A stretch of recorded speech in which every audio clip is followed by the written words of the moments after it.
دي كاميرا 5600 من نيكون. الكاميرا دي غنية عن التعريف، ودي عدسة مانوال اللي هي ال50 مللي. طبعا العدسة دي بتصور مانوال فقط على اي كاميرا من عدد الكاميرات اللي فيها موتور فوكس زي ال700 وال7200 وال7500، وزي طبعا الكاميرات الفول فريم كلها بداية من ال600 وال610 والكاميرات دي كلها. طبعا الكاميرا دي غنية عن التعريف، بتصور ب 24 ميجا بكسل، 39 نقطة فوكس. الكاميرا فيها واي فاي، بلوتوث، فيها خاصية NFC، فيها شاشة متحركة، فيها كمان خاصيه تاتش سكرين او الشاشه بتاعتها بتصور تاتش. طبعا هنجرب العدسه دي على الكاميرا دي. معظم الناس اللي بتيجي بتصور بالعدسه ال50 مللي دي ما بتعرفش تصور بيها على الكاميرات اللي ما فيهاش موتور فوكس زي الكاميرا ال300 ال3200 ال3300 ال500 5200، كل الكاميرات اللي ما بيكونش فيها موتور فوكس. خلونا نركب العدسه وخلونا نجرب نصور صوره. اول حاجه هنفتح الكاميرا، هنجيب اللايف فيو، وطبعا علشان تصور هتلاقي العدسه جايبه لك زي ما انت شايف كده ضباب، وساعتها انت مش عارف هتعمل ايه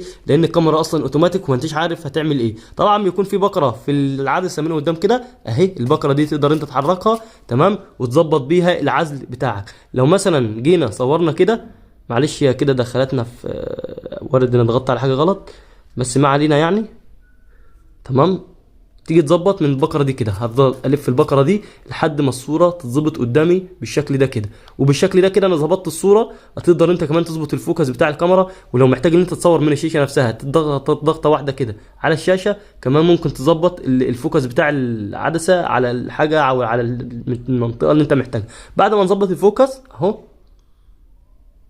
بتصور عادي جدا زي ما انت شايف كده، والصوره بتطلع معاك تحفه جدا زي ما انت شايف كده. طبعا كنا احنا مصورين بيها صور تانية اهي، دي صور كنا احنا مصورينها برضو من شويه تمام على نفس العدسه دي. العدسه دي بتشتغل على اي كاميرا بنفس النظريه دي، تقدر تشتغل بيها. ولو حابب كمان تشتغل على وضع المانوال هتشتغل معاك برضو وهتبقى كويسه جدا. فالعدسه دي عدسه كويسه جدا، ممكن تستفيد بيها وتشتريها بدل ما تشتري العدسه الاوتوماتيك. العدسه الاوتوماتيك النهارده بتعمل حوالي من 7000 جنيه وانت طالع، فتقدر تستفاد بالعدسه دي. العدسه دي تعمل 3000 جنيه او 4000 جنيه، فممكن تجيبها وممكن تصور بيها. وطبعا تصويرها زي ما انت ما شفت كده تصويرها جميل جدا. دي صور كنا احنا مصورينها قبل كده، انا مش عايز اصور تاني علشان خاطر معليش من الشطر بتاع الكاميرا.